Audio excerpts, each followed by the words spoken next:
এই পৃথিবীর মানব সম্প্রদায় ঈমান কেমন নিয়ে আসতে হবে আপনাকে ঘটনাটি শোনাই। আল্লাহ এবং আল্লাহর রাসূলের প্রতি ঈমান কেমন নিয়ে আসতে হবে আপনাকে ঘটনাটি না শোনালে আপনি বুঝতে পারবেন না বাবা।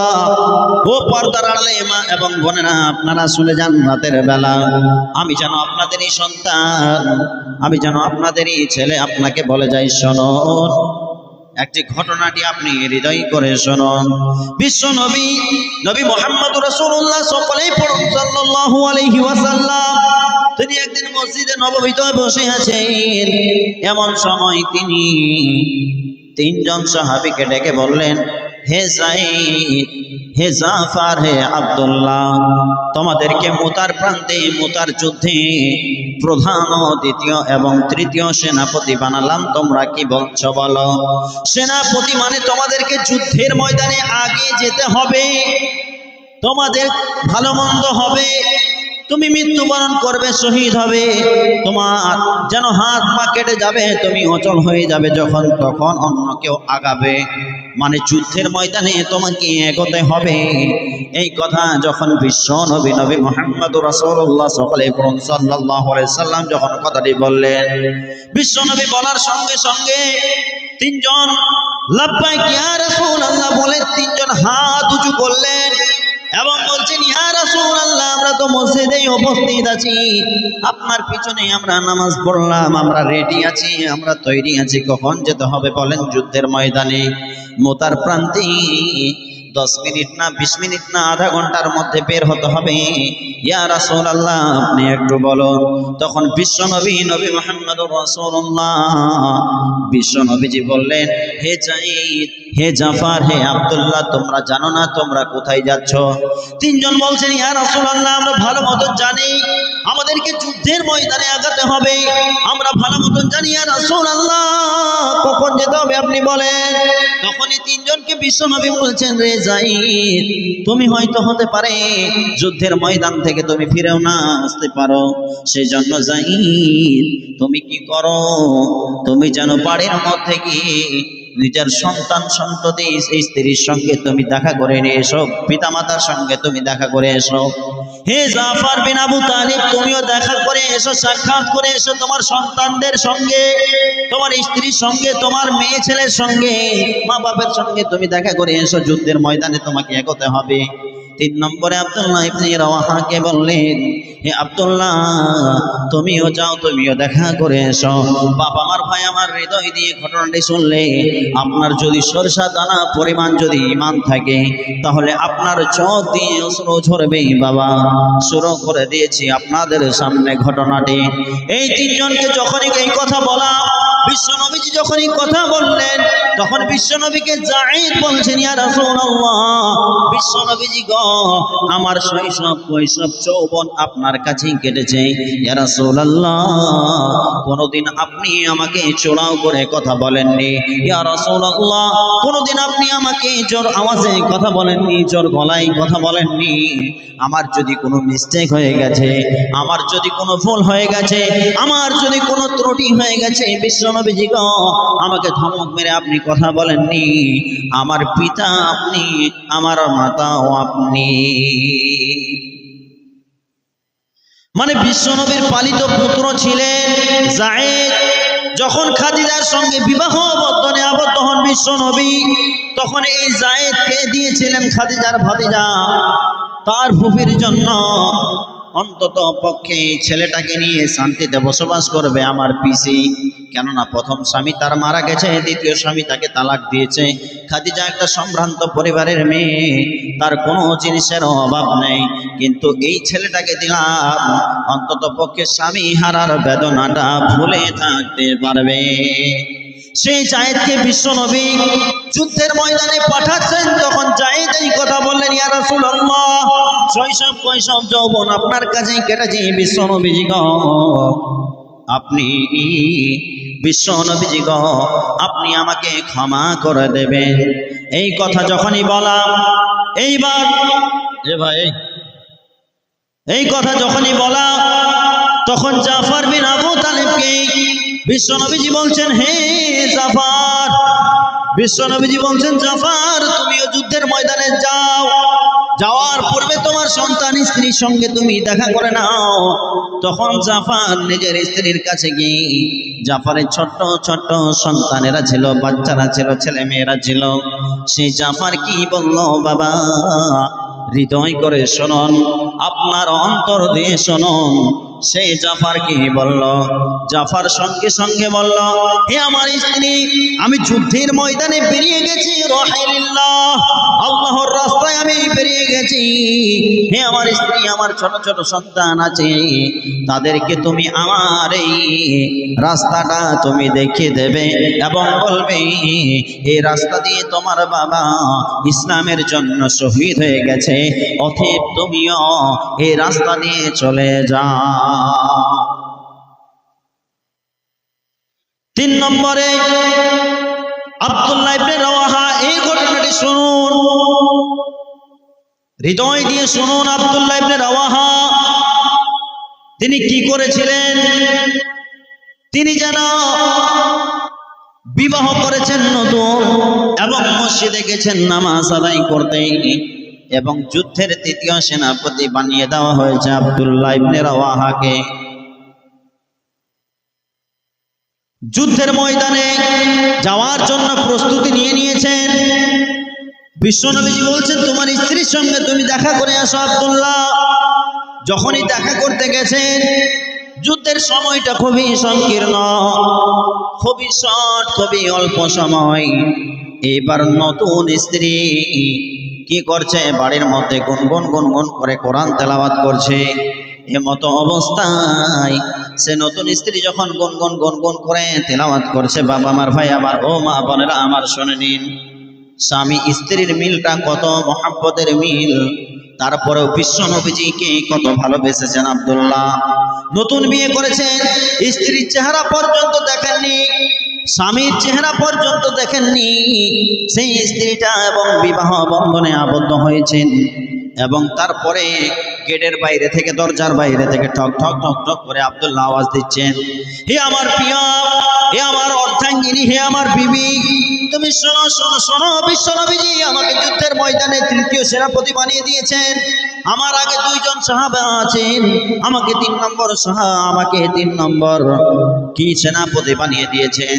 এ আমার বিবি, তোমার সঙ্গে আমি আর সাক্ষাৎ করতে পারছি না, তোমার সঙ্গে আমি আর দেখা করতে পারছি না।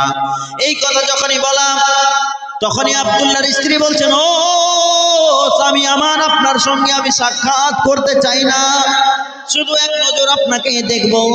আপনি যুদ্ধের ময়দানে যাচ্ছেন, শহীদ হয়ে যাবেন, আপনার মুখটা আমি দেখলাম না, অন্তত পক্ষে কিয়ামতের ময়দানে যাতে আমাদের যেন মিল হয়। তখনই আব্দুল্লাহ ইবনে রাওয়াহা বলছেন, ও আমার প্রিয়া, হে আমার অর্ধাঙ্গিনী বিবি, আল্লাহর স্পেশাল ফেরেশতা থাকবে তোমাকে আমাকে সাক্ষাৎ করানোর জন্য। এই বলে 3 জন যুদ্ধের ময়দানে গিয়ে শহীদ হয়ে গেলেন। দেখো কেমন ঈমান এনেছেন আমার নবীর সাহাবারা, সেই যুগের সাহাবারা। হযরত বেলাল এনেছেন ঈমান, কত কষ্ট করে, কত কষ্ট করে, মরুভূমির গরম বালুতে তাজা রক্ত ঝরে, তাজা রক্ত ঝরে, তবু বেলাল এনেছেন ঈমান, লা ইলাহা পড়ে। দেখো কেমন ঈমান এনেছেন আমার নবীর সাহাবারা, সে যুগের সাহাবারা। হযরত খাব্বাব এনেছেন ঈমান, কত কষ্ট করে, কত কষ্ট করে, মরুভূমির গরম বালুতে তাজা মাংস ঝরে, তাজা মাংস ঝরে, তবু খাপা বেনেছেন ঈমান লা ইলাহা পড়ে।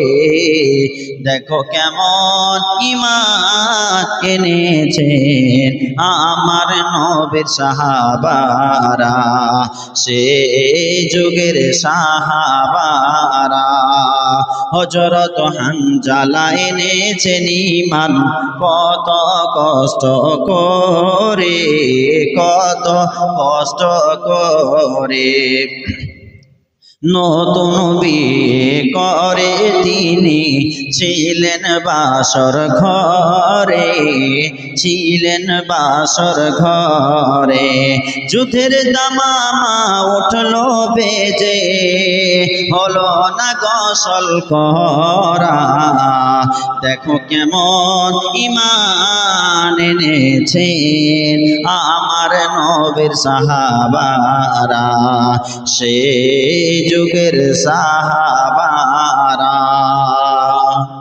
হে বাবা আমার, ভাই আমার, আপনাকে বলে শুনুন শুনুন শুনুন। হে পর্দার আড়ালে মা ও বোনেরা, আপনাদেরকে বলে শুনুন, শুনে যান রাতের বেলা। আমি যেন আপনাদেরই সন্তান, আপনাদেরই ছেলে, আমি আপনাদেরকেই বলছি শুনুন। বিশ্ব নবীজি সেই বুখারী শরীফের হাদিসে প্রথমত বললেন, তোমরা কি করো? তোমরা আল্লাহ এবং আল্লাহর রাসূলের অনুসরণ অনুকরণ করো। তারপরে তোমরা কি করো? ওয়া ইকামিস সালাত, তোমরা যেন কি করো? তোমরা নামাজটাকে আদায় করো। বাবা নামাজ পড়ছি আমরা, নামাজ পড়ছি গো। কে কে পড়েন হাত তুলে তো দেখি, দেখি তো কই, কি ব্যাপার? সুবহানাল্লাহ, কয়েকটা মানুষ মাত্র। নামাজ পড়তে হবে না বাবা? নামাজ পড়তে হবে না? নামাজ পড়তে হবে। জাহান্নামীকে যখন জিজ্ঞাসা করা হবে, মা সালাকাকুম ফি সাকার, তুমি কিসের জন্য জাহান্নামে গেলে? তখন সে জাহান্নামী বলবে, ক্বালু লাম নাকু মিনাল মুসাল্লিন, আমি মুসাল্লিদের মধ্যে ছিলাম না, আমি নামাজ আদায় করতাম না। অথচ আল্লাহ রাব্বুল আলামিন বললেন, কি বলেছেন? কোরআন উঠাই আল্লাহ রাব্বুল আলামিন বলছেন, বিসমিল্লাহির রহমানির রহিম, ইন্নাস সালাতা তানহা আনিল ফাহশাই ওয়াল মুনকার। আল্লাহ রাব্বুল আলামিন বলছেন, হে পৃথিবীর মানব সম্প্রদায়, তোমরা শোনো শোনো শোনো। তোমরা ছোট বাচ্চা হও না কেন, আর তোমরা নর হও না কেন, নারী হও না কেন, তোমরা বৃদ্ধ হও না কেন, যুবক হও না কেন, তোমরা স্বামী হও না কেন, স্ত্রী হও না কেন, দাদু হও না কেন, দাদু হও না কেন, নানা হও না কেন, নানি হও না কেন, তোমরা পৃথিবীর বুকে তোমরা যারা বসবাস করছো, তোমরা শোনো, নিশ্চয়ই নামাজ মানুষকে খারাপ কাজ থেকে বিরত রাখে। ও বাবা, নামাজ পড়বো তো? পড়বো তো নামাজ? সকালে পড়ুন ইনশাআল্লাহ, ইনশাআল্লাহ নামাজ পড়বো। তোমায় ভালোবাসি আল্লাহ, তোমায় ভালোবাসি, তোমায় ভালোবাসি মাওলা, তোমায় ভালোবাসি। সকালে আসি, দুপুরে আসি, বিকেলে আসি, আর সকালে আসি, দুপুরে আসি, বিকেলে আসি, আর সন্ধ্যায় আসি, রাতে আসি, আসি পঞ্চবার। হে পৃথিবীর মানব সম্প্রদায়, আপনাদেরকে বলি শুনুন, একটু ধ্যান দিন 5 মিনিট, তারপরে আপনাদেরকে অপারেশন করব। বুঝতে পেরেছে অনেক মানুষ, হুজুর অপারেশন কথাটা কেন বললেন? সেটা পরের কথা, 5 মিনিট ধ্যান দিয়ে শুনুন। আপনাকে বলি শুনুন, বিশ্বনবীজি যখন মৃত্যু শয্যায় ছিলেন, বিশ্বনবী ইহকাল ত্যাগ করে যখন পরগমন করবেন, তখন যেন বিশ্বনবীজি শরীরে অনেকটাই জ্বর বেড়ে গেছে, অনেকটাই অগ্রগতিতে জ্বর বাড়ছে। পাচ্ছি বিশ্বনবীজির বুখারটা যেন তেজ হচ্ছে। এমন সময় আয়েশাকে বললেন, আয়েশা তুমি আমাকে মসজিদে নিয়ে যাওয়ার ব্যবস্থা করো। 2-3 দিন ধরে আমি মসজিদে বিশ্বনবী যেতে পারিনি, আয়েশা তুমি আমাকে মসজিদে নিয়ে যাওয়ার ব্যবস্থা করো। যখন আয়েশা মসজিদে নিয়ে যাওয়ার ব্যবস্থা করলেন এবং মসজিদে যখন নিয়ে গেলেন, তখন বিশ্বনবীজির জ্বর অনেকটাই বেড়ে গেছে। সাহাবীরা অপেক্ষা করতে করতে করতে করতে শেষ পর্যন্ত আবু বকরকে ইমামতিতে আগিয়ে দিয়েছেন। আবু বকর ইমামতি করছেন। বিশ্বনবী এবং সাহাবীদের মধ্যে এতটা মিল ছিল, কি দিয়ে বোঝায় আপনাকে, যখন বিশ্বনবী জ্বর অবস্থায় বুখার অবস্থায় যখন মসজিদের চৌকাঠটা ধরে দাঁড়িয়ে আছেন এবং মুচকি হাসি দিলেন, অন্তত পক্ষে আমার গায়ের হাজিরিতে আমার আনপ্রেজেন্টে আবু বকর ইমামতি করছেন। আবু বকর বুঝতে পেরেছেন বিশ্বনবীজি মসজিদে চলে এসেছেন। এমন সময় আবু বকর একটু পিছনের চেষ্টা করলেন, কিন্তু বিশ্বনবীজি বলছেন, সিদ্দিক আমি নবীজি আগেই নামাজ পড়ে নিয়েছি, আজান হওয়ার পর তোমরা নামাজ আদায় করো। বিশ্বনবীজি বাড়ির মধ্যে গেলেন এবং আয়েশাকে বলছেন, হে আয়েশা তুমি শোনো, হে উম্মুল মুমিনিন বিশ্বজগতের মা আয়েশা তুমি শোনো শোনো শোনো, বিশ্বনবীজির শরীরে এতটুকু শক্তি নেই, এতটুকু বল নেই, এতটুকু আমার তাকত নাই, বিশ্বনবীজি শক্তি হারিয়ে ফেলেছি। তুমি আমাকে দাঁতন চিবিয়ে দাও, আমি বিশ্বনবী দাঁতন যেন মুখের মধ্যে লাগাবো। এই দাঁতন করার পর বিশ্বনবীজি এবার উম্মতদেরকে সামনে রেখে উম্মতদেরকে কেন্দ্র করে বলছেন, আসসালাত আসসালাত আসসালাত, হে উম্মত উম্মতিরা তোমরা কি করো, তোমরা কখনোই তোমরা নামাজকে ছাড়বে না। অথচ বাপ আমার ভাই আমার, আপনার বাবা যদি মারা যায়, আমার বাবা যদি মারা যায়, তার পূর্বে আমাকে কি বলবে, বেটা অমুক জায়গাতে 1 বিঘা সম্পত্তি আছে, তোমার ভাইকে দিয়ে দেবে, তুমি নিয়ে নেবে, তোমার বোনকে দিয়ে দেবে। কিন্তু বিশ্বনবীজি নবী মুহাম্মদুর রাসূলুল্লাহ, সকলে পড়ুন সাল্লাল্লাহু আলাইহি ওয়াসাল্লাম, উম্মতের দরদি নবী, মায়ার নবী, দয়ার নবী, সে বিশ্বনবী নবী মুহাম্মদুর রাসূলুল্লাহ অন্তিম মুহূর্তে শেষ সময়ে নিজের সন্তান ছেলে পিলের কথা না ভেবে বিশ্বনবীজি উম্মত উম্মত করতে করতে পৃথিবী ত্যাগ করেছেন। আজকে আমরা তারই উম্মত হয়ে বিশ্বনবীজিকে ভুলে গেছি।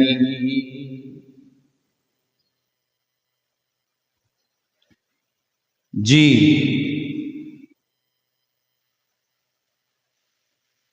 ভাই, তাহলে কি বলছি আপনাকে, নামাজ পড়বেন তো ইনশাআল্লাহ, নামাজ পড়বেন তো ইনশাআল্লাহ, ইনশাআল্লাহ। তো কে কে নামাজ পড়বেন একটা হাত তুলি তো, হাত তুলি তো দেখেন, নামায় না। ইসলামকে কে কে ভালোবাসে বাবা, কে কে ভালোবাসি আমরা ইসলামকে, কে সবাই ভালোবাসে, মুখে তো বলি, দেখি হাতটা উপরে উঠান না গো, আরে বাবা হাতটা সবাই উঠান, ছোট বাচ্চা হোক বড় হোক সবাই উঠান। তো যাই হোক, এটা হচ্ছে দেখেন আমার একটা চরিত্র আছে, আমি কিন্তু বর্তমান সময়ে অনেক জায়গা যাই, আল্লাহর দোয়াতে অনেক জায়গা যাই। আমার কাকা মানুষ, সম্পর্কে কাকা, হৃদয় দিয়ে ভালোবাসি ইনাকে, ইনাকে চিনতে পারছেন সবাই, ইনি আমাকে ভাতিজা বলেন। তো এইরকম ভাবে মানুষের সঙ্গে অনেক পরিচিত হয়, অনেক দূর দূর যাই, আসাম যাই, ত্রিপুরা যাই, গুয়াহাটি যাই, বরপেটা যাই, বীরভূম যাই, নদিয়া যাই, মুর্শিদাবাদ যাই, আপনার ঝাড়খণ্ড, বিহার, পূর্ণিয়া, কাঠিয়ার সমস্ত জায়গায় এখন যাচ্ছি। তবে আমার নাম নবাব, নেই কিছুরই অভাব, ভিক্ষা করা আমার স্বভাব। মানে আদায়কারী বক্তা হিসাবে ফেলে দেয় রে ভাই, কি বলবো, দুঃখের কথা। তো এটা ফের আবার খুশিরও কথা। নিজগ্রাম কবরস্থানের উন্নতি গল্পে এক বিরাট ধর্মীয় জালসা। তো এখন অপারেশন থিয়েটারে আমি ঢুকবো, বুঝতে পেরেছেন? আচ্ছা, তো অপারেশন থিয়েটারে আমি ঢুকে গেছি অলরেডি, মনে করেন যে আমি ঢুকে গেছি। আর কয়েকটি কথা আছে আমি বলবো এবং তার মাঝে আদায়টাও করব। তো এখানে 20,000 টাকা দেওয়ার মতো লোক আপনি বলেন তো দেখি, একজন বের হবে কি 20,000 টাকা দেওয়ার মতো? 20,000। কিছুদিন আগে ছিলাম শামসিতে, রতুয়া শামসি, সেখানে একজন মানুষকে আবদার করেছিলাম, 60,000 টাকা দিয়েছিল। বলছি কি করেন? বলছে আমি বিজনেসম্যান, ছোটখাটো বিজনেস করি। 60,000 টাকা দিয়েছিল। অন্তর লাগবে, দিল লাগবে। 20,000 টাকা দেনেওয়ালা কেউ কি আছে? কেউ আছে কি? একবার হাতটা তুলেন তো বাবা। 10,000, 10,000-এ কেউ নাই। একবারও কিন্তু এখানে 10 পাইনি সম্ভবত। নিজ গ্রামে জালসাতে গত 3-4 বছর ধরে আসে, একবারও 10 পাইনি। 10 কেউ দেবে না বাবা? কেউ নাই কি? 10 বালা কেউ নাই? কত? 5? চাচা যান বাঁচা, আমার কাকা হৃদয়ের মানুষ, আমি ওনার জন্য দোয়া করি, সত্যি দোয়া করি। উনি কথা বলেন 10 মিনিট 5 মিনিট, মনে হয় নিজের সম্পর্কে আত্মীয়র মতো। তো